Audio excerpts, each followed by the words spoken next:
Hello, YouTube and everybody else. Let me start Instagram. Hang on, and then Substack. All right. There's Instagram. Excellent. Substack. I mean, I've got Substack started. It's just a matter of finding. There we go. Find the video so I can see them. There we go. Well, there's one person on Substack. Hello, one person on Substack. All righty. That's good. Good. All right. And, where's my StreamYard? There's StreamYard. I moved it aside. All right. StreamYard's good. There we go. All right. There we go. Okay, StreamYard's good. Excellent. Oh, comments. It turns the comments off every time. It is so annoying. All right, comments are set up for you guys. Let me get TikTok going, and we are good. Woo, man. Today ended up being busier than... It's weird when you do a show earlier. It is weird, because like it was busier than I was expecting, so to speak. There we go. TikTok is live too now. Excellent. Hello, everybody. Hey, Ashley. On Substack. Woo, mamma mia. This is a tiring day. Oh my God, so much going on. Hey, Carol. Welcome, everybody.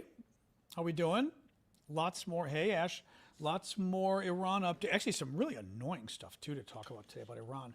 Lots of Iran updates. Going to go through some of the news. I did a show earlier today, but I'm going to go through some of that news because that is, there was a lot of news that happened in the last day. Not everybody saw my earlier show. So, bonsoir, Gaia. Not everybody saw the earlier show, so we're going to talk about that. There are some recent updates we're going to talk about as well. Just a busy day with the war. Probably some misinformation coming from Trump and company. That's sort of the usual. Anyway, I'll do a quick intro. Hello, everybody. Welcome. Aravosis Report. John Aravosis here. This is my show. We talk about the latest news. Obviously, lately we are talking about Iran and the war there. As always, if the spirit moves you, please keep your gifts coming on TikTok and YouTube and elsewhere. Maybe even subscribe on Substack. Thank you. Hey, Sally. Thanks for joining us. Because your gifts help support my work, so I appreciate that. Thank you so much.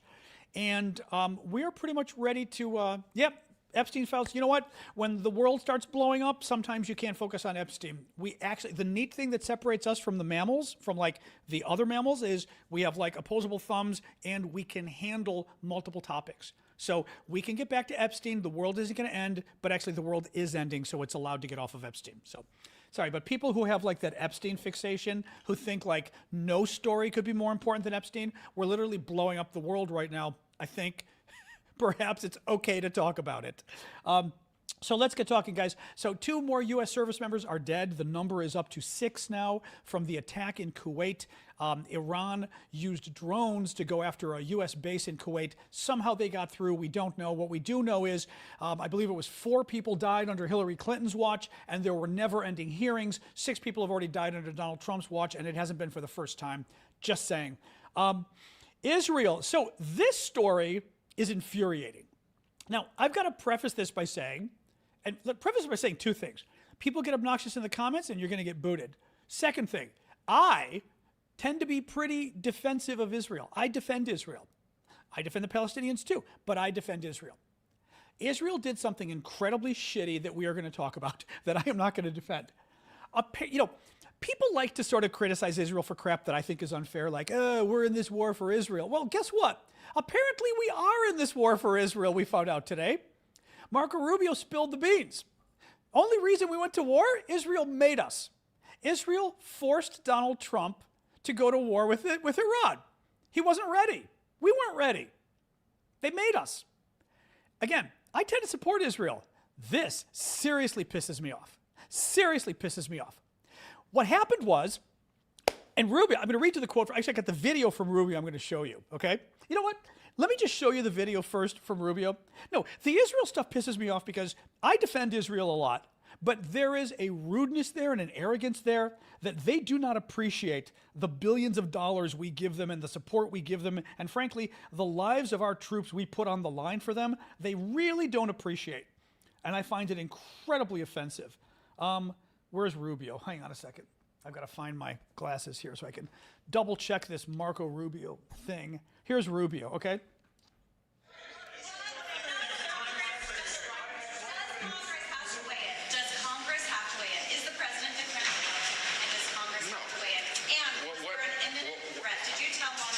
Was there an imminent threat? There absolutely was an imminent threat, and the imminent threat was that we knew that if Iran was attacked, and we believed they would be attacked, that they would immediately come after us. And we were not going to sit.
There we go. Okay, am I back for the, let me see. Let's see, if I'm back for YouTube, etc. Hopefully I'm back. I don't know if I am. Am I back for YouTube and Discord and everything? And Substack, I mean, Discord, you already okay. Okay, it's back. Okay, phew. Okay, sorry guys. You know what? The one good thing if you use StreamYard, which I forget about, StreamYard lets you leave and come back. YouTube doesn't. Whenever you have a glitch, thank you, Luis. Whenever you have a glitch on YouTube, you're toast. StreamYard actually lets you come back. Phew, I forgot about that. Okay, let me get rolling again. I want to play this for you again. Marco Rubio today, our Secretary of State, is in Congress, and he gets asked by a reporter, was there an imminent threat? Because Trump and his people kept saying there was an imminent threat of Iran attacking us, this kind of crap. And then Congress got told on Saturday, top Trump officials tell the media there was an imminent threat of Iran attacking us. Sunday, top Trump officials go to Congress and tell Congress there was no imminent threat of Iran attacking us. Rubio gets asked today and says, okay, there's this contradiction. Your officials told Congress there was no imminent threat. Your officials told the media there was an imminent threat. Was there an imminent threat? Listen to what Rubio says again about imminent threat, okay? Hang on a sec.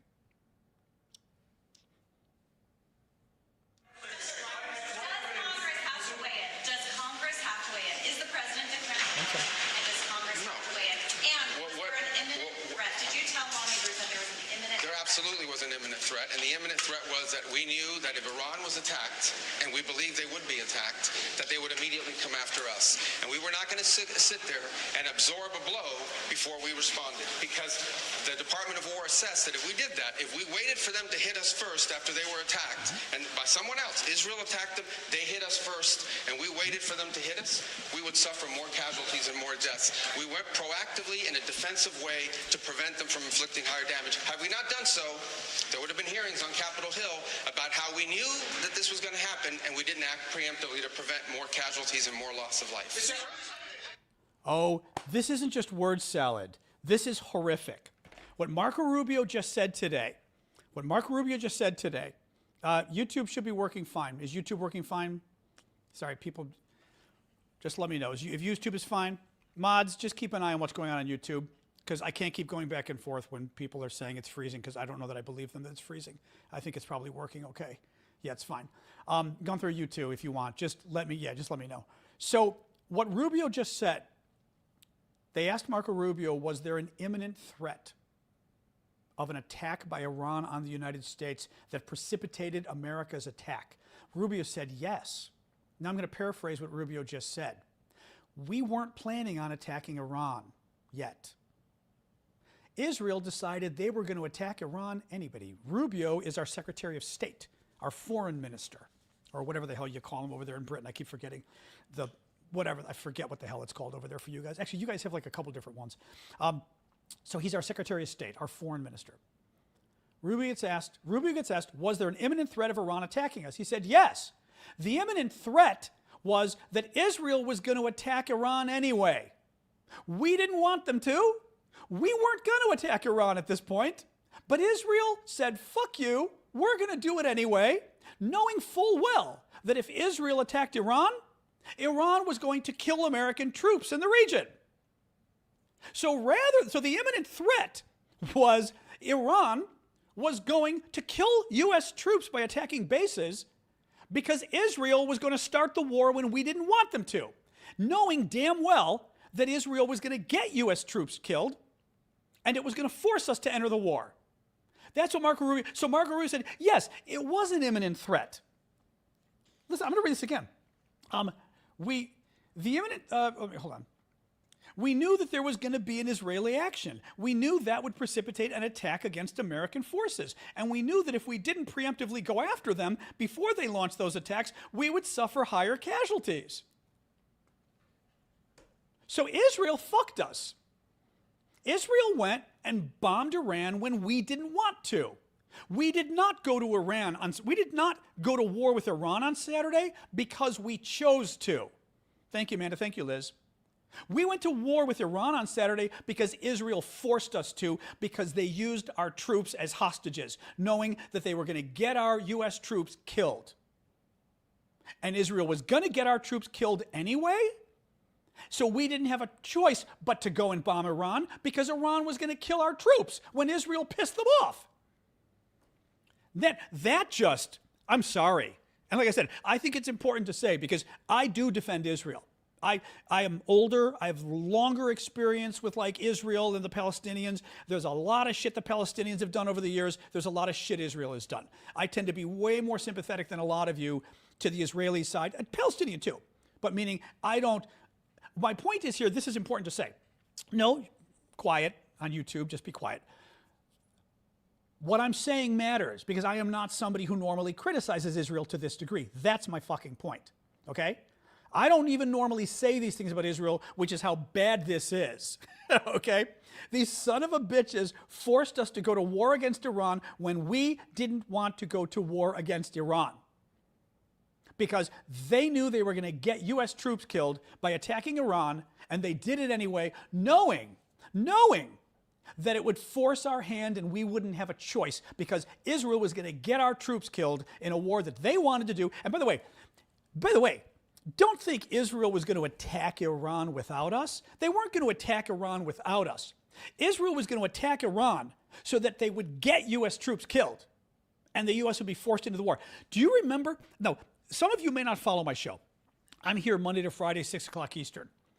You guys know from last week, I talked about this a couple days ago. There was a story in Politico, I think it was 2 or 3 days ago. And remember, some senior Trump officials were concerned that U.S. opinion wasn't on board with getting into the war. And they were saying that maybe Israel needs to start the war, because if Israel does, U.S. troops will get hit in the region and killed, and it'll force America to enter the war. Remember, we were talking about that because I said, well, that's pretty sick. That's exactly what Israel did. Israel wanted the U.S. to get into the war. The U.S. was not ready to go to war. Trump was not ready to go to war with Iran. He did not think it was necessary yet. And Israel wanted to go to war, and they knew that they would, A, get our troops killed by going to war because the Iranians would fire back at U.S. bases, which they just did. They killed 7 American soldiers at the bases. Thank you, Israel. And they knew it would kill American soldiers, and the U.S. would have no choice but to enter the war. So Israel said, fine, you can either wait, but we're going in anyway, and we're going to get your troops killed, America. And when we do, you're going to have to fight. You're going to have to join the war anyway, because now your troops are dead. Or you can go in with us and maybe you'll save some more of your troops. That is not what a friend does. We give a shitload of money to Israel every year. We give billions of dollars to Israel every year. And I still support Israel, and I do. But F you, that you think I'm going to give you billions of dollars. They jack us around, they play games with us, they interfere in our elections, and they have before. Netanyahu loves to play games with our elections whenever they come up. And now we had to freaking go to war in Iran, and we weren't even ready to go to war yet? By the way, guys, remember? I mean, the other thing I told you, I think it was yesterday, that I said, actually, I probably said it on this morning show as well. One of the points I raised, I mean, I've got a background in foreign policy and law, other things, journalism. One of the points I raise very often is when someone keeps changing their story, they're lying. And I talk about how children do this, how children will give you one excuse and then another excuse and another excuse, and Donald Trump does this too. He's always giving different excuses, and you're like, well, you're lying because, right, what's the real reason? They could not give us a very good reason for why they went to war here. Trump's press secretary came out today and gave 8 reasons. Your message is there, Evie. I see you now. Trump's press secretary gave 8 different reasons why we're in Iran today. 8 reasons. And I'm going to read the quote from you. Matt Walsh, who's a big MAGA guy, was pissed. He's a huge MAGA guy, huge following, big Republican activist, MAGA activist, and was pissed today about why we're in. Actually, I'm going to read you his quote. Matt's quote. Was pissed about why we're there. And the White House weighs in and tries to explain why and says, and gives like 8 different reasons why we're there. And I'm reading it from the White House and I'm going, you gave 8 different, and she's giving crazy shit. Well, they've got the missiles. My favorite was IEDs. That was my fucking favorite. I'm sorry. When I get really mad about politics, I swear, but YouTube wouldn't care. TikTok may not like it. One of the 8 reasons the White House press secretary gave today for why we had to start the war, IEDs. IEDs. Now, IEDs killed and maimed a lot of U.S. troops in Iraq, okay, and Afghanistan. They did. That was a while ago. That wasn't exactly this week, and it wasn't exactly next week, okay? She brought that up as one of the main reasons we had to go in Saturday to bomb Iran, right? Saturday were because of the IEDs they gave 10 and 20 years ago. You know? I mean, like, what is that about? Like, what is that even about? I don't even know what that is. Hang on. Okay, now this is kind of, I will say this is funny. TikTok is now giving me a violation warning because I'm criticizing Israel, which is kind of funny, considering I never criticize Israel. There's literally nothing I can do to make TikTok happy. There's literally nothing I can do to make TikTok happy. You know what I mean? Now they're pissed. Now they're pissed that I'm saying this stuff. Like, misinformation was my favorite. Yes. I'm literally reading the quote from the U.S. Secretary of State. That's misinformation. If you agree with what I'm saying, if you like my work, definitely support it. Gifts are very welcome, including the gifts up there that I do things in exchange for. Thank you, Blue. But if you think what I'm saying isn't misinformation, you feel free to make your voice clear. So Matt Walsh, listen to this from Matt Walsh. He's a big MAGA supporter of Trump, huge MAGA supporter of Trump. Listen to this. So far, this is from Matt Walsh, big MAGA supporter of Trump today. So far, we've heard that although we killed the whole Iranian regime, this was not a regime change war. And although we obliterated their nuclear program, we had to do this because of their nuclear program. And although Iran was not planning any attacks on the U.S., they also might have been, depending on who you ask. And although we are not fighting this war to free the Iranian people, they are now free, or might be, depending on who seizes power, and we have no idea who that will be. The message on this thing is, to put it mildly, confused. He's a huge MAGA guy. So Press Secretary Leavitt weighs in, and like I said, gives this 8-point answer that just goes on and on and on and on and on. Hey, thank you, Sally. Her answer was insane. I mean, I'm going to see if I can find this. Thank you, Annie. Let me see if I can find. I didn't grab her entire answer. I grabbed part of her answer today. Where was this? Hold on. Yeah, this was her quick answer. On Saturday, Trump released a statement laying out clear objectives to the American people for Operation Iraq Fury, or Epic Fury. Let me reiterate them. So these were actually the goals of why we went in. The goals. destroy Iran regime's missiles and raze their missile industry to the ground, annihilate the Iranian regime's navy. Okay, I'm not sure what the urgency was to eliminate the Iranian regime's navy, but okay. Ensure the regime's terrorist proxies can no longer destabilize the region or the world and attack our forces. What Iranian terror proxies were still an ongoing threat? What, like, excuse me? Right? Syria was an Iranian, like, terror proxy. They're gone now. Well, not a proxy, but they were in cahoots with Iran. They're gone now. Hezbollah, destroyed. Hamas, destroyed. Hezbollah is still causing trouble, but Hezbollah is like 20% of what it was before. Hezbollah has nothing left, practically. Hamas, you know, whatever you think of what they did in Gaza, Hamas, not doing very well compared to where they were before. So even this reason why we're there, we went to war to stop Iran's terrorist proxies. Israel already did that, and random chance did it in terms of Syria, right? Stop them from making and using IEDs or roadside bombs, which have gravely wounded and killed thousands and thousands of people, including many Americans. Yes. I gotta say, Alexa, when is the last time an IED explosive in the Middle East killed an American soldier? See if Alexa. American soldiers were killed in combat operations in the Middle East on March 1st, 2026, during Operation Epic Fury. No, Alexa, okay, sorry. Never mind. This is my problem for asking Alexa. Alexa's so much, she's so much better, but she's still kind of stupid sometimes. I have a question for you. When is the last time an American soldier was killed by an improvised explosive device in the Middle East? 6 American service members have been killed. Alexa, quiet. ChatGPT, give me your answer. Oh my God, my Alexa is insane. All right, hold on a second here. Let's see what.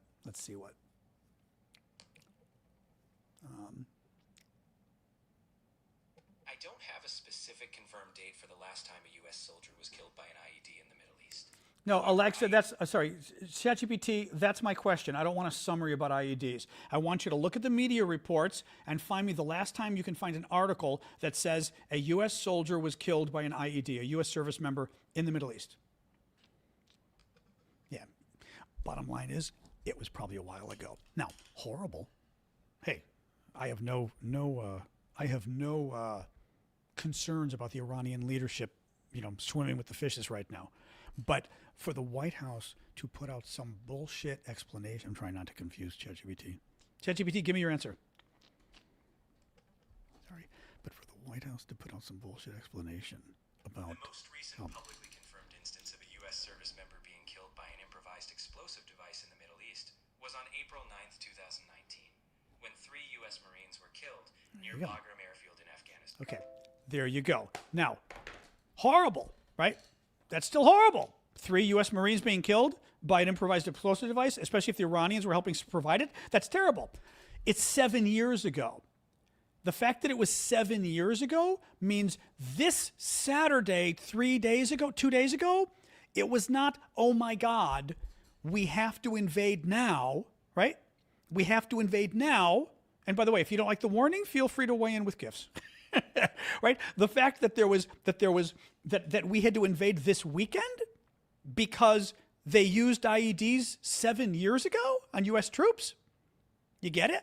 That's my point. Now, feel free to hold Iran responsible for killing U.S. troops, sure. But don't give me some bullshit explanation that, oh no, we had to go in on February 28th because 7 years ago, Iran was providing IEDs, right? Thank you, Dolphin, for the gift. What was her other stuff? Guarantee that Iran can never get a nuclear weapon. Okay, sure, not quite happening right now. Prevent this terrorist regime from threatening America. Okay, whatever. They can't give a good explanation. Now, Evie says, a bit of a risky question, but did Israel do to the U.S. what happened to them on October 7th? Not sure what you mean. She really is out of touch. No, but I'd have to hear why you say that. I'm not sure what you mean. This is different. I mean, because on October 7th, right? I mean, terrorists came in and like slaughtered 1,000 people and then took 200 hostages. But So, I mean, it's different in that regard. Israel played games with us. Israel forced our hand to go to war, which friends don't do to friends, right? Thank you, Sadie. I mean, so I wouldn't compare the two in that sense. No, they're different. Because, for example, for Israel to do the same thing, Israel would have to attack us and kill our troops. They didn't do that. But they were willing to get our troops killed in order to force a war that they wanted, that they knew we didn't want. That's pretty shitty. That's pretty shitty. You know, that's pretty shitty. You know? Using, but a different kind of hot. It's different. I mean, I think it's different. I mean, it's shitty. It's shitty. So there is that. It's very shitty what they did. Yes, very shitty. All right. Go back to the beginning here again. I was trying to give you guys, there's so much news today, but I'm trying to give you guys sort of the newsier news, like what's going on. Trump claims, now, okay, Donald Trump, huge liar. Hey, DJ. Donald Trump, huge liar. Trump says the big wave is coming. The biggest is yet to come. It might be. I'm not quite sure. No, that's okay. Thanks, Evie. I'm not quite sure what the point is of saying this. You know, I'm not quite sure what the point is of saying that. Oh, Donald Trump says a big attack is coming soon. I mean, like, the only reason you would say, okay, either you're really bad at your job and you're telling things publicly you shouldn't be telling, or you're trying to give a, thank you, Kippy, you're trying to bluff the Iranians, right? Hey, Ron, you're trying to bluff the Iranians. So maybe a big attack isn't coming. The only thing is, other administration sources say that the big attack is coming in the next 24 hours. So I don't quite understand why Trump even said it. Because, again, unless he's an idiot, there's no reason to tell Iran that a big attack is coming unless you're trying to bluff them. Or not even bluff them, you're trying to get them to cave. So you say, a big attack is coming, you better agree to what I told you, you better agree to my offer right now, or the big attack is coming. In other words, what we did leading up to the war, bringing all the troops in, bringing all the ships in, the planes, and saying, if you don't agree, thank you, Janice, if you don't agree, we're going to get you, right? But if we're really, according to administration officials, going to blow Iran up in the next 24 hours big time, why tell them that? Because it sounds like we're going to do it anyway. So what's the point in telling them that? There's no unless there. There's no unless. He's just bragging, it sounds like. Now, according to administration officials, it sounds very well like he might be bragging. I mean, meaning we may be about to blow Iran up pretty heavily. We've gotten, and I always get this confused, you guys, you military folks, I'm a foreign policy guy, air supremacy? I thought I heard air supremacy thrown around today. There's air supremacy and air superiority. I thought I heard the term air supremacy this afternoon being used.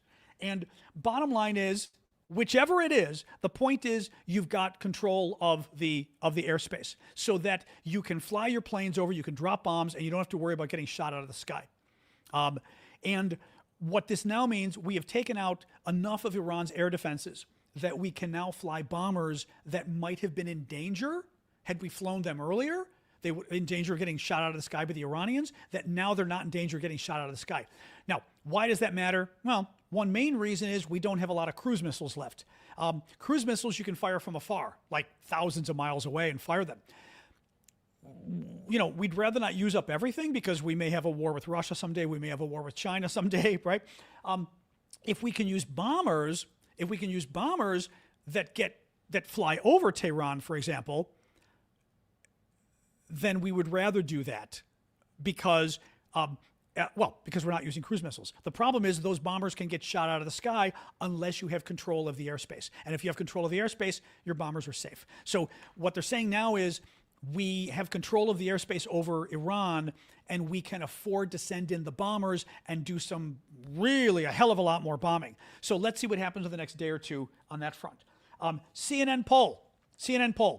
Do you approve or disapprove of the U.S. decision to take military action in Iran? Now, this is interesting. Reuters did a poll literally right after the attack on Saturday. Reuters did a poll, and found that only 27% of Americans supported the invasion of Iran that the U.S. was undertaking. Only 27%. Only 55% of Republicans supported it, which was really shocking too, because Republicans, you know, I mean, typically you'd think they'd be pretty supportive of Trump. Only 55%. Today, CNN does a new poll and finds that only 41% of Americans support the war. 59% disapprove. That's huge. That's huge. That means the numbers have got to be awful. And again, Republican numbers, I don't know what the Republican numbers are, but it means the Democratic numbers are bad and the independent numbers are bad, the people in the middle. And that becomes a problem because Republicans need independence. They need the people in the middle so that you can basically not lose the election in the fall that we have. We have a big congressional elections happening in November.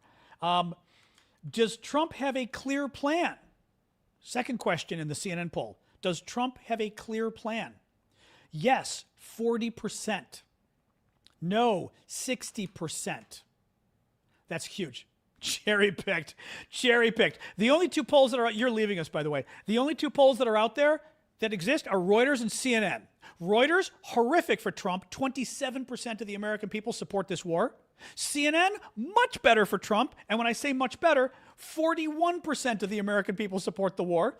59% do not support the war.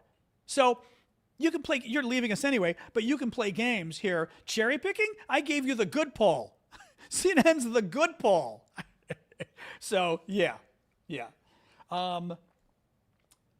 The Iranians are threatening to shut down the Strait of Hormuz. That already became a big deal. Strait of Hormuz is this little bit of water just south of Iran, just north of Saudi Arabia, Dubai, UAE, Qatar, all of these guys. And the Strait of Hormuz is this little waterway. 20% of the world's oil, 20% of the world's LNG, liquefied natural gas, goes through there. The Iranians have been shooting up boats today, trying to stop commerce from going through. And the commander of the Islamic Revolutionary Guard Corps warned that vessels passing through the straits would be targeted. They're trying to shut down commerce, international commerce, really. What Iran's trying to do is, now, Iran is a terrorist state. I mean, they are. Iran is a terrorist state. It is a country of state-sponsored terrorism. Israel doesn't hold a candle to these guys. We don't hold a candle to these guys. This is literally a country of terrorist leaders. Nothing compares to this. They want to take the region hostage. They're attacking Saudi Arabian oil fields. They're attacking oil fields, I think it was, or liquefied natural gas fields in Qatar. They're attacking oil fields in the other Arab countries. They're now attacking shipping. They basically are going to take everybody with them. They're going to blow up as much stuff as they can so they can try to stop, basically scare the U.S. or something into no longer fighting, right? That if they cause enough problems with international commerce, if they make oil prices go up enough, Trump and the world will say, oh my God, stop, right? This is too bad. So that's going on there. Qatar, for example, Iran launched 2 bombers against Qatar, their neighbor, or Qatar, however you pronounce it. I was always taught Qatar, but they launched 2 Soviet-era Su-24 bombers against Qatar, and the Qatarians blew them up. The Qatarian defenses blew the Iranian planes out of the air, which is pretty wild. There was some nice video, actually one nice thing I can show you. There's a really neat video, Pete Hegseth may not like it, but a cool video of a female airman, U.S., airman, I mean, depends, I guess, which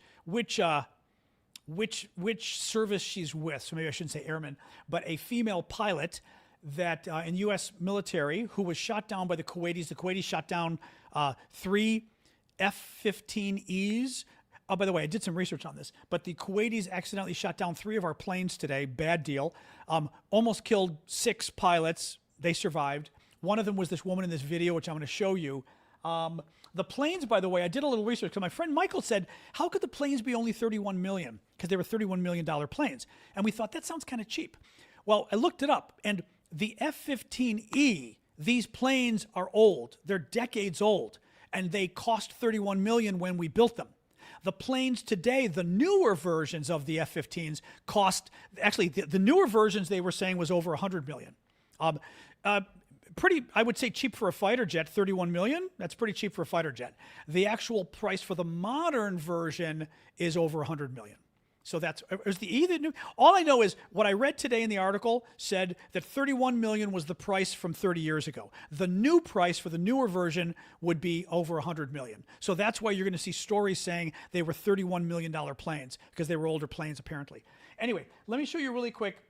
There was a neat video of the female pilot that a Kuwaiti, I guess, sees her plane go down and comes up to her to see how she's doing. I thought this was kind of cool, actually. Hang on. Oh, wait, that's not it. Hang on. I'm trying to find the... I got to put my glasses back on.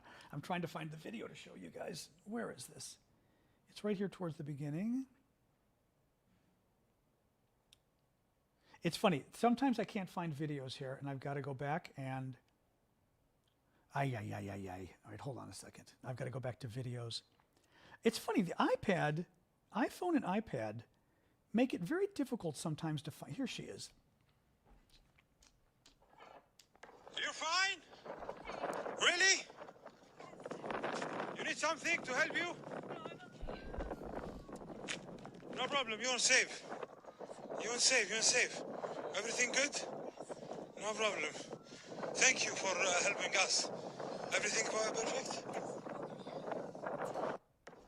But it's kind of cute because she's actually, as he's coming up to her, hang on a sec.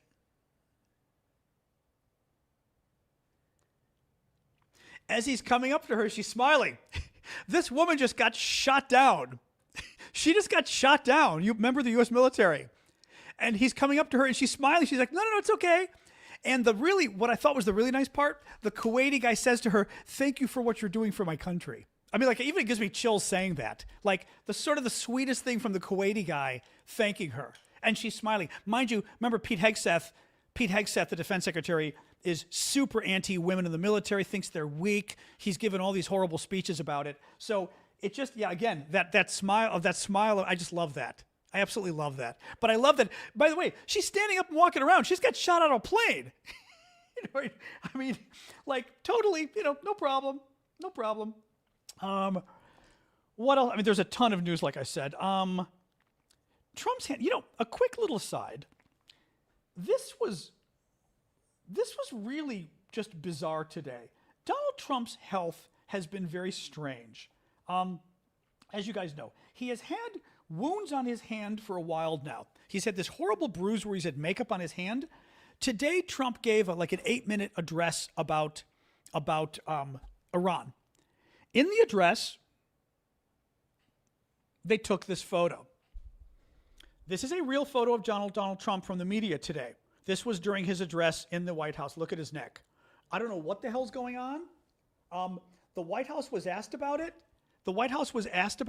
And gave some weird... Actually, what the White House did was even weirder. The White House issued a statement from the White House doctor, okay? And the White House doctor statement says, blah, blah, blah, and the White House doctor administered a cream. And everyone goes, the White House doctor administered a statement saying the White House doctor administered a cream. I think the White House doctor would have used the word I, right? He wouldn't refer to himself as the White House doctor.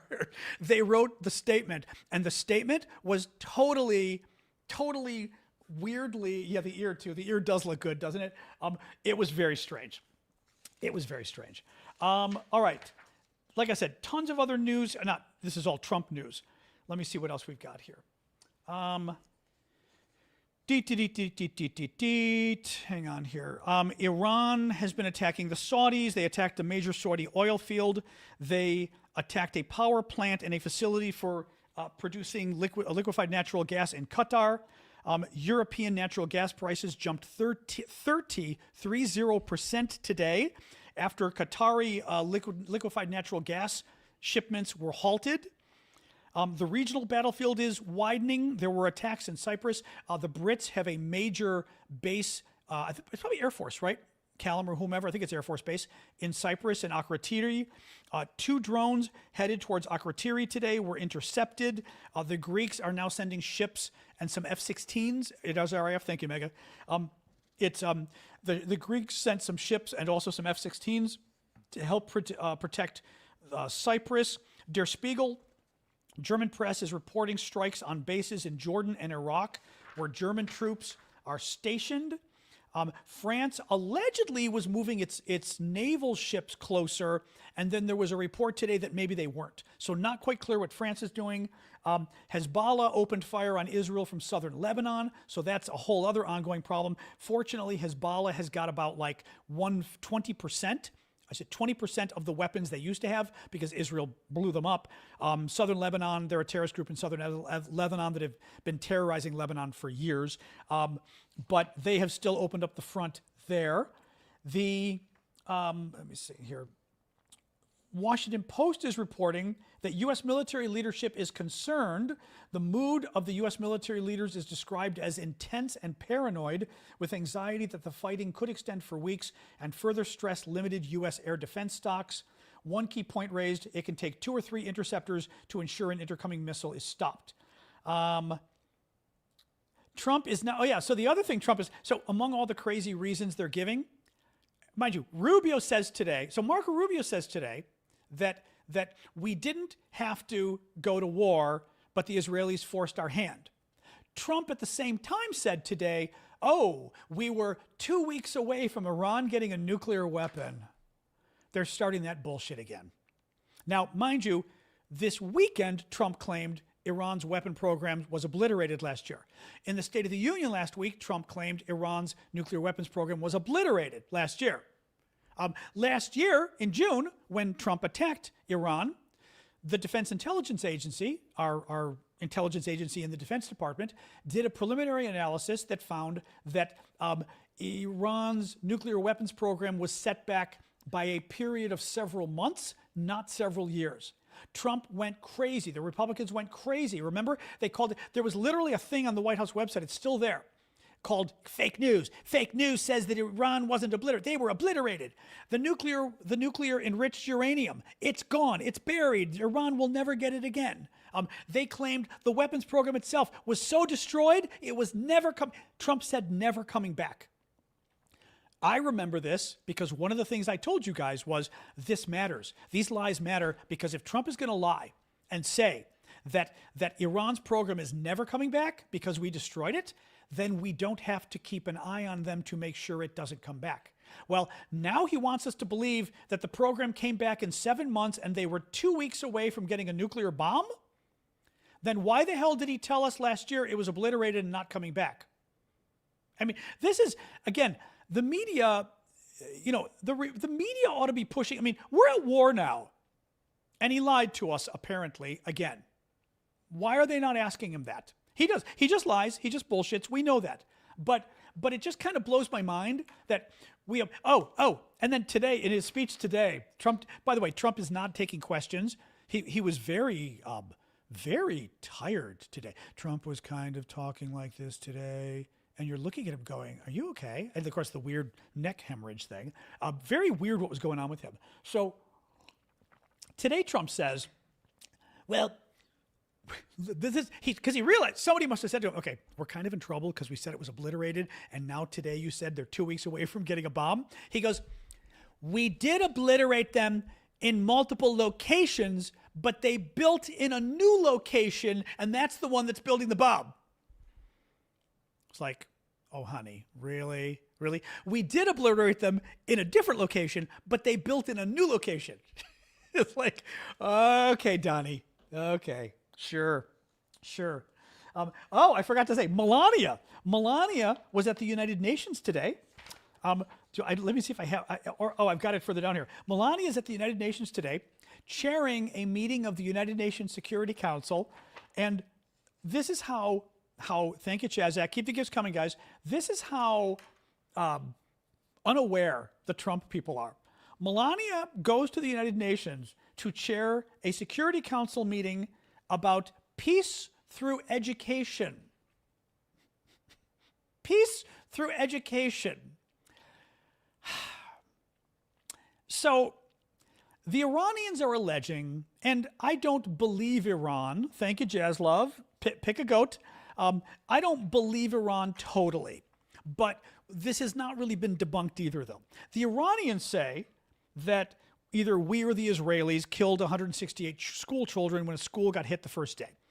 We don't know if it's true. I don't really believe the Iranians, but I don't think I would pick the topic of the meeting today, chaired by Melania Trump, to be peace through education 2 days after we got accused of blowing up a school of little girls. Now, again, maybe it's not true.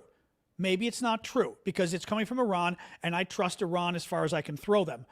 But still, like, you know, no one sat there and thought, let's change the name of the discussion.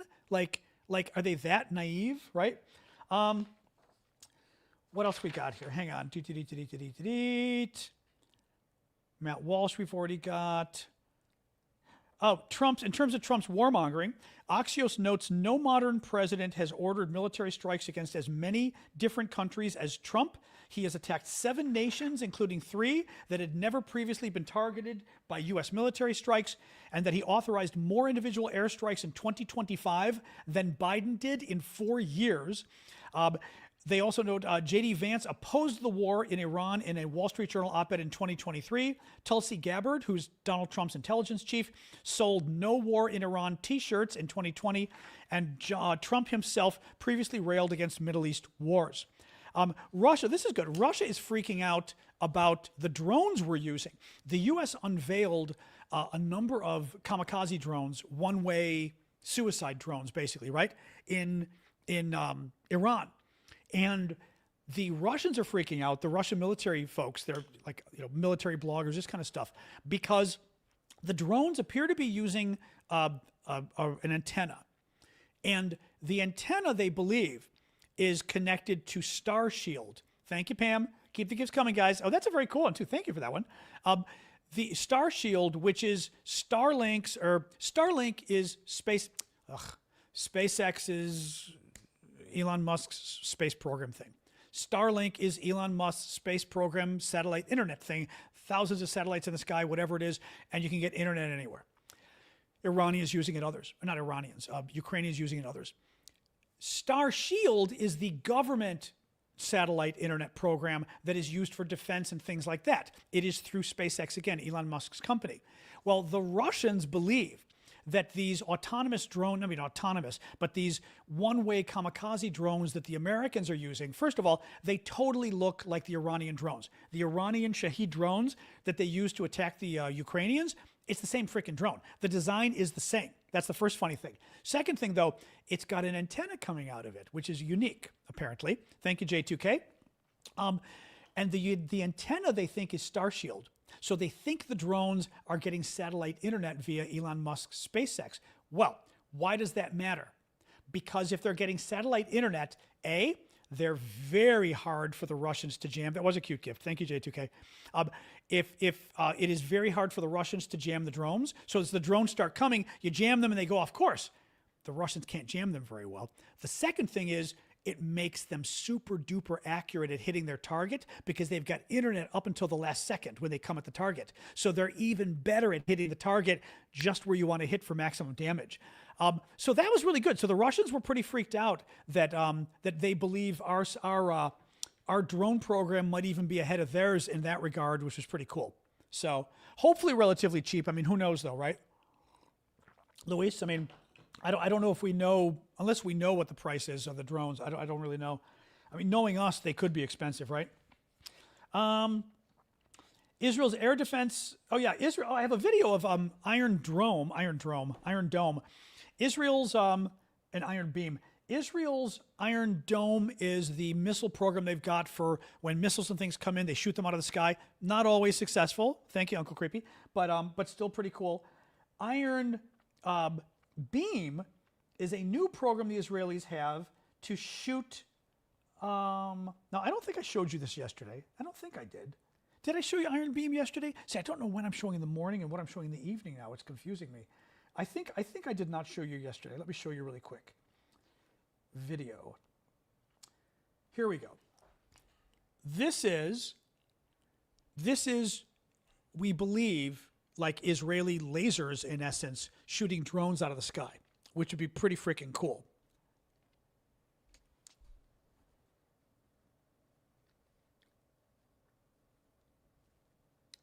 So in principle, those are pulsing lasers taking drones out of the sky. Now, the interceptors, like Patriot missiles, not even Patriot missiles, excuse me, the Israeli interceptors cost $50,000 to $100,000 per interceptor. So when they're firing an actual rocket or whatever it is at the drones, at the missiles to take them out of the sky, it's $50,000 to $100,000 per, I'm going to call it a rocket, whatever it is, but interceptor, per thing they shoot, right? Costs $50,000 to $100,000. That laser, in principle, costs anywhere from a couple pennies to a couple dollars, in principle, from what I've read. That's what they say. I don't know. Pretty freaking cool if it works, because all you need is electricity. Let me see here. France has offered to station some nuclear weapons in Europe for the first time, which is a big deal. Actually, I'll end with that. France is offering to station nuclear weapons in Europe. Big deal, because basically nobody trusts the Americans anymore. They don't know if the Americans are going to be there to help them. They don't know if the Americans are going to defend them against the Russians. They don't know if America is going to use its nuclear weapons to protect Europe. And the French are stepping, France has nuclear weapons, so does Britain. And they're stepping in and saying, you know what? We'll provide ours if Europe would like it, which frankly is good and necessary and sad, because if Europe starts relying on France and not us, they don't need us anymore. And if they don't need us, they start to do fewer and fewer things that we want them to do, such as, oh, I don't know, let's say Israel forced us to get into a war in the Middle East, blowing up Iran, and we wanted our allies to help us. And our allies say no, because you've been kind of a dick to us, right? And, right, you were a dick to us. We attacked, Trump criticized the European war dead. He and Vance have been repeatedly criticizing European governments. The U.S. government announced they're going to be giving hundreds of millions of dollars to basically fascist groups, far-right groups around the world, including in Europe, right? We have attacked Europe every step of the way, and the Europeans finally said, the tariffs, oh my God, thank you, Michelle, the tariffs, and the Europeans finally said, screw you. We wanted their help. Now, it looks like they got a little help from Diego Garcia, but that's only because the Brits called it defensive. But generally speaking, the Europeans told us to go F ourselves. And now the French are going one step further and saying, well, you can use French nuclear weapons to protect Europe. You don't need the Americans. And what that means is, again, the Americans ask for help. The Americans have less leverage now, right? If you can rely on the French and not the Americans, then you don't have to worry as much about making the Americans happy when they ask for help. I don't blame them at all. If I were the Europeans, I would absolutely. Oh, God. Yes. The Trump has, because we live in North Korea, Trump has now put up a banner of Charlie Kirk on I think it's the Department of Education. Absolutely sickening.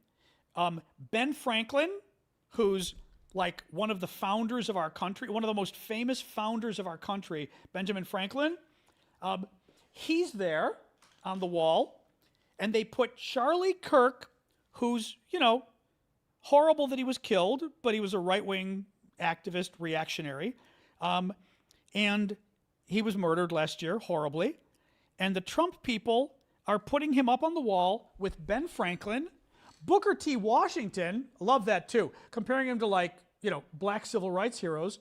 Catherine Beecher, I'm forgetting who Catherine Beecher is. Somebody want to remind me who Catherine Beecher is? I meant to look it up and I forgot. And Charlie Kirk, whose views on race are interesting. Let's just say, go to Charlie Kirk's Twitter feed and have a look at, on X, on Twitter, have a look at what he was tweeting about. A nurse? Okay. Have a nurse at, she's not the, I'm forgetting, yeah. Have a look at what Charlie Kirk wrote about the week before he died in his Twitter feed. Much of it is about black people. Just have a look and ask yourself if the things he wrote should give him a position next to Booker T. Washington or Benjamin Franklin, for that matter. This is North Korea. This is what you do. You lie, you create You create sort of holy figures out of like it's like a jihad kind of thing. Very sick, very sick. Again, you don't kill people for disagreeing with you. You also don't pretend that people are heroes just because they were killed. Or not heroes. You don't pretend that they had really good views because they got murdered. No, people get murdered all the time that don't have good views, and it's horrible, horrible, horrible that they get killed, and they should never get killed for that. It doesn't suddenly make their views good. His views were not good. They were pretty radical. And on race, they were extremely radical. So Trump decided to put him up on the Department of Federal Buildings now, again, like something out of North Korea and the Soviet Union, because that's where we live now. Anyway, thank you for the gift there, Bowie. So yeah, we got 15 minutes to hang, guys. Harriet Beecher Stowe's sister. That's funny. That's funny. I was saying the name Beecher sounded familiar. Wait, what was the? Let me look her up now. Was it Catherine Beecher? Let me look it up. Catherine Beecher. Of course, knowing Trump, I'm surprised there's any black people on the wall, to be honest. Hang on. Catherine Beecher. Catherine Beecher was an American educator and writer known for her forthright opinions on female education, as well as her vehement support of the many benefits of the incorporation of kindergarten and children's education. She was the sister of Harriet Beecher Stowe and was an anti-suffragist. Wait, what? She published the advice manual, The American's Woman Home. Oh, and her sister, with her sister Harriet Beecher Stowe, and was an anti-suffragist? Wait, an anti-suffragist? Doesn't anti-suffragist mean she was against women voting? Am I wrong about that? That's what it says. Let me pull this up here. Hang on. Hang on. Views on education. Anti-suffragist. Beecher thought that women... Thank you, Stormy. Beecher thought that women could best influence society as mothers and teachers and did not want women to be corrupted by the evil of politics. I think we're seeing why she's on the wall, guys. I had a suspicion here. She felt that men and women were put on earth for separate reasons and accepted the view that women should not be involved in politics, but rather they would teach male children to be free thinkers and moral learners and help shape their political ideas. Oh my God! Oh my God, that's pretty bad. There is no way she would have made it on that wall with any other administration. I'm going to have a heart attack here. Yeah, plot twist. Plot twist. Oh my God. Oh my God, that is absolutely hilarious. I think I may have to do a TikTok about this one. Oh my God. She didn't believe women should vote or be involved in politics. She thought women's role in life was to educate men so they could rule the world. Oh God. And we wonder why Trump is honoring her. Oh my God. Oh my God. I wonder, they must have found something wrong with Booker T. Washington too. I can't imagine Trump was like, okay with Booker T. Washington.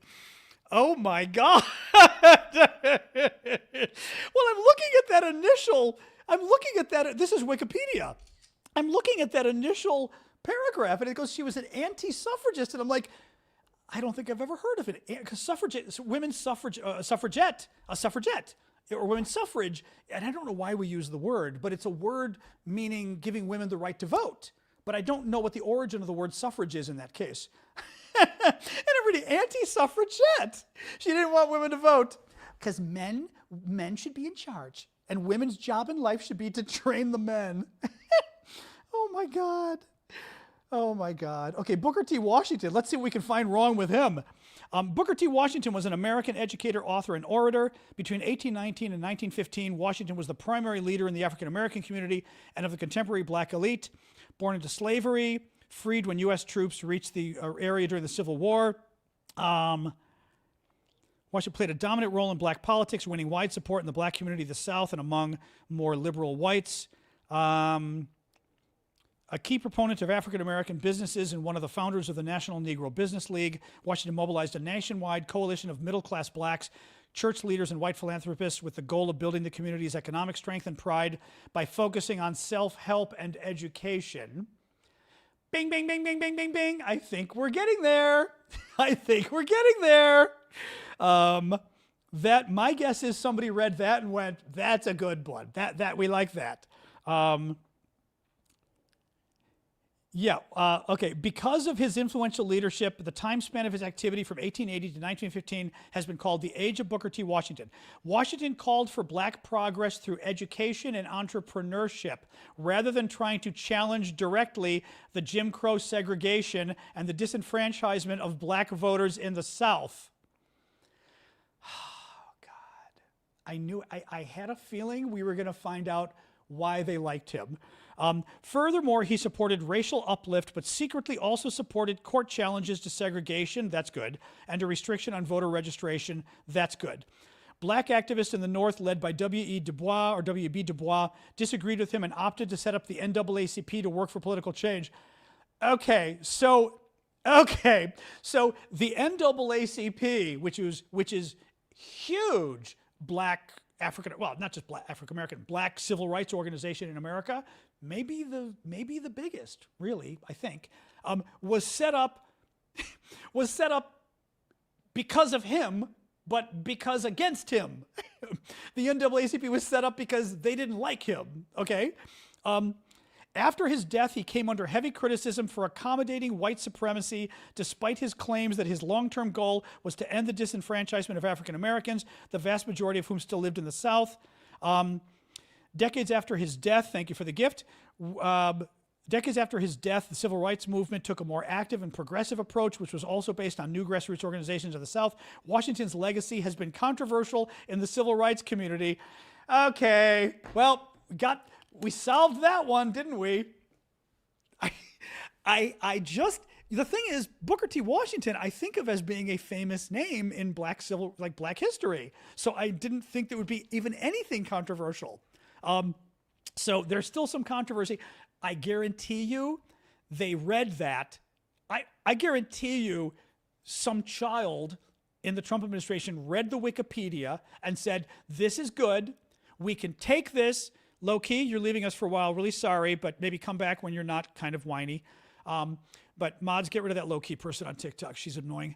But guarantee you some child in the Trump administration read that and pulled out the lines that said that he was like, self-help, and the civil rights community didn't like him, and the NAACP types didn't like him. That's why they picked him. Guarantee you. Frickin' you. So, comment about the suffragettes. Hang on. Suffragettes were a group of women that fought for the right to vote here. Oh, in the Britain too. One being Mrs. Pankhurst, who I believe chained herself to a metal railing. Okay. Let me see here. Let's ask ChatGPT. Why were the suffragettes called suffragette? Why is suffrage voting? What's the connection of the origin of the word? The word suffrage originally comes from Latin suffragium, which referred to a vote or a support, like a voting tablet or a ballot. So suffrage came to mean the right to vote. As for suffragette, in early 20th century Britain, the diminutive et was originally used by the press, often mockingly, to describe militant women who were fighting for voting rights.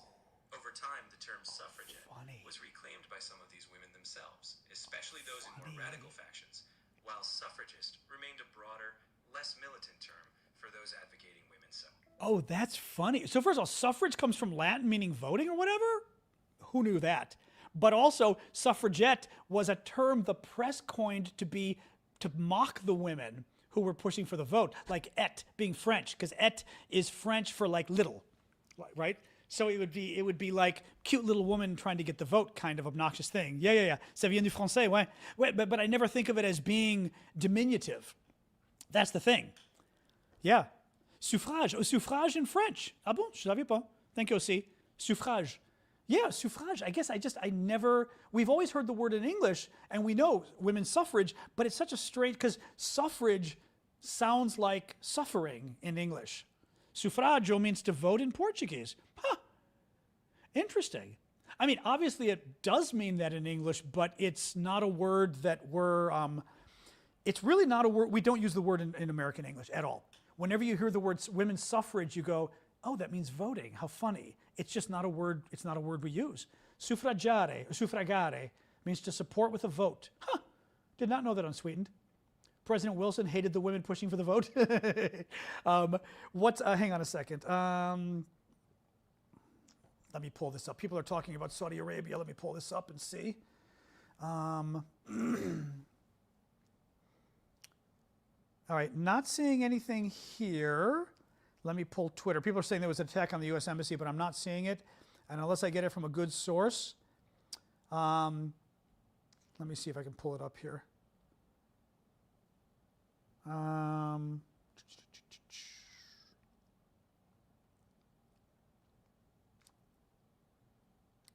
That's interesting.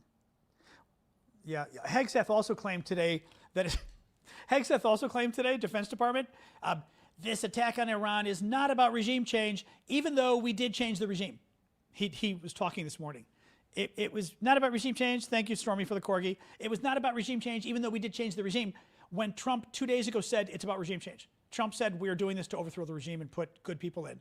Actually, Trump today also said, oh, this is great. I forgot to mention this one. I don't know if I mentioned this one last night or not. See, this is the problem of doing 2 shows a day. I can't quite remember what we talked about last night or this morning. But Trump said that he figured that that Iran would be like Venezuela. Keep the gifts coming, guys, on TikTok, please. That he figured Iran would be like Venezuela. That he would get rid of the top leaders, and then the next level leaders would all like love him and want to negotiate after we bombed their country and bombed their leadership. It gets better. I mean, you're going, it gets better. They asked him, he goes, well, actually, we had a whole number of different leaders that we were going to recommend they put in place of the Ayatollah. You love that. Like, sure, we're going to kill the Ayatollah, and then we're going to tell them, we've got a couple other people we'd rather have you use. Thank you, Just Max. Thank you, Maxine. We've got a couple other people we'd rather have you use.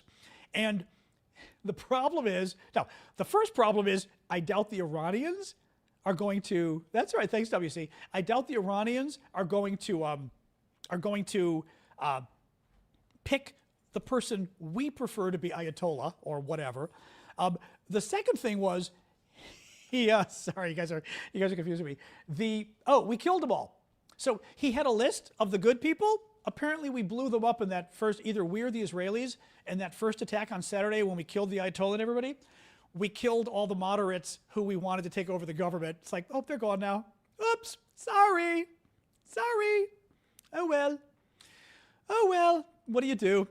But yeah, it was like, oh, dog wants to, okay, now we're gonna, thank you, Just Max. We got a fire gift. Dog wants water. 1 second. Get you water. 1 moment, dog. 1 moment. Okay. There you go. Oh, man. But yes, so the moderates in Iran that Trump wanted us to put into power instead, he blew up. They're gone now. It's like, oh, well. Oh, that's interesting. JTA, since the U.S. is at war, of course, we're not officially at war. We're not legally at war. Is it possible that Iranians attack the U.S.? Yes. Could Trump enforce the Aliens Enemy Act in a legal way to kick out people? I mean, who knows? If there is a serious act of... This thing happened in Austin. Nobody quite knows what's going on. There was a shooter in Austin last night. You guys mentioned it. They still don't know if it was terrorism.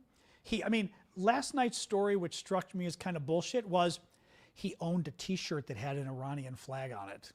And I was like, okay, maybe. I had to think, like, do I have any Iranian flags? I shouldn't. There shouldn't be any Iranian flags in my apartment. But I'm like, he owned a T-shirt that had an Iranian flag. A little weird. They're still trying to figure out if there was any connection here. I think he immigrated to the U.S. 20 years ago. He's an American now. It's weird. The story's weird. Yeah. Well, maybe the shirt underneath. Honestly, the fact that it's taking a day and we're still not hearing much makes me a little suspicious. So we don't know. But I guarantee you, if there's any Iranian terrorism in the U.S., Trump will use it to full advantage, guaranteed.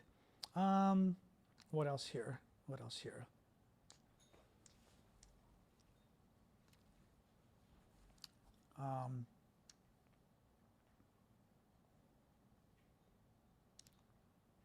Interesting.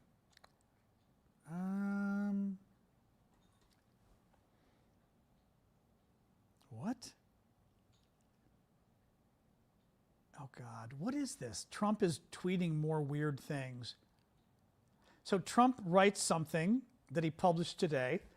The White House Correspondents Association has asked me very nicely to be the honoree at this year's dinner, a long and storied tradition since it began in 1924 under then President Coolidge. In honor of our nation's 250th birthday and the fact that these correspondents, quote unquote, now admit that I am truly one of the greatest presidents in the history of our country, the GOAT, according to many.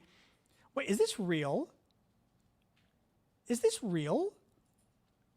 This is real. Gavin Newsom is sharing this as real. The GOAT, according to many, it will be my honor to accept their invitation and work to make it the greatest, hottest, and most spectacular dinner of any kind ever, because the press was extraordinarily bad to me, fake news all, right from the beginning of my first term. I boycotted the event and never went as an honoree. However, I look forward to being with everyone this year. Hopefully it will be something very special. Thank you for your attention to this matter. Why the hell would you invite this man to your thing? That's completely insane. Absolutely insane. Yeah, that's completely insane. Let me look at my defense list. I'm trying to see any other Iran news that might have hit. Here we go. U.S. officials confirmed the American embassy in Saudi Arabia was hit in an attack likely by a drone. Reuters reports a fire and explosion at the U.S. embassy in Riyadh. Loud explosions from Agence France Presse. Loud explosions were heard and clouds of smoke seen in Riyadh's diplomatic quarter, home to foreign embassies in the Saudi capital and residences of foreign diplomats, 4 witnesses told Agence France Presse. Okay, don't know anything else about it, just a fire at the embassy is what 2 sources tell Reuters. So we don't know how significant. I mean, who knows? I'm impressed if they could hit it with their drones. I mean, as far as just targeting, but hopefully didn't cause any real damage. A little scary, though, that they could hit it, you know?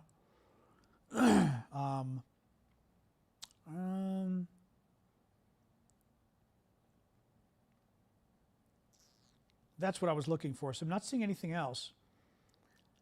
The Israeli military says it's carrying out strikes on Hezbollah command centers and weapons facilities. We knew that.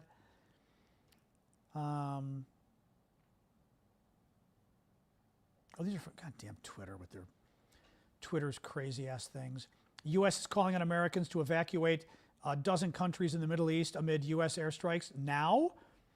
It took you until today. It's been 2 days now. Countries, Americans were urged to depart using commercial means from Bahrain, Egypt, Iran, Iraq, Israel, the West Bank and Gaza, Jordan, Kuwait, Lebanon, Oman, Qatar, Saudi Arabia, Syria, UAE, and Yemen. Not Dubai. Or is Dubai considered part of like Qatar? Or UAE. I always get confused with that. I always forget, is Dubai not considered part of, I always get confused with the geography, with how it works with the sort of city-states. I'm going to guess Dubai is maybe part of UAE. Okay, it is. Thank you, Joshua. That's what I thought I was going to say. I thought it, because I know it's sticking out there at UAE. See, whenever people talk about going to Dubai, I always think of it as being like a city-state. Yeah, okay. So it is included under UAE then. Yep. Okay. Lebanon's included. Everything's they're saying everything. They're saying the region, Egypt, Jordan. They're not including Morocco, so they're not going west, which is interesting. That's interesting actually. It does not include Morocco. Or Tunisia, Algeria. Interesting.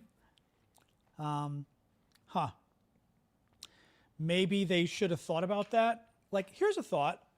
Why wouldn't you evacuate people in the month that we were sending weapons over? Why wouldn't you evacuate people like the first day when you bomb, you tell everybody to get out. Why did they wait till today? Seems a little odd to me, you know?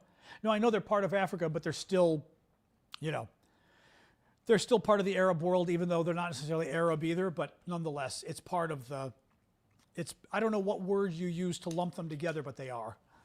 Arabic-speaking countries, whatever you want to call them. I mean, I've been to Morocco several times, so I know the difference, but still, you know.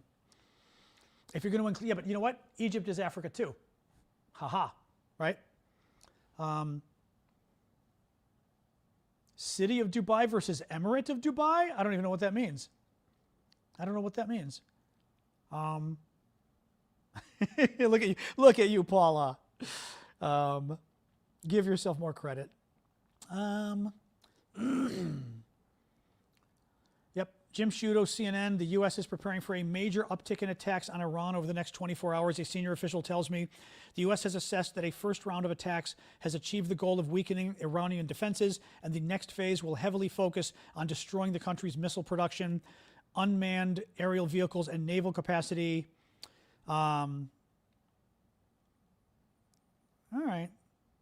Yeah, I don't think there's anything else in the. I'm not seeing other news here as far as excuse me, other news that we did not already know.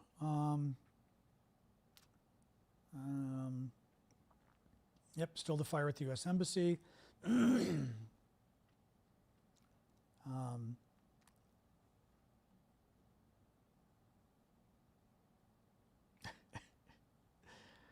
Oh, God. Candace Owens. I'm not even going to repeat that. Who knows? All right. The Muslim Brotherhood is posting Tucker Carlson's video, which is filled with wild conspiratorial and false allegations. Tucker Carlson, big right-wing Republican, Fox News formerly, got fired, and now is pissed at Trump for invading Iran. And the Muslim Brotherhood is retweeting Tucker Carlson's video, which is insane, which is absolutely insane. I mean, I don't know. I'm still wondering why I'm serious. The State Department is urging Americans to leave the Middle East immediately. I'm sorry, but like,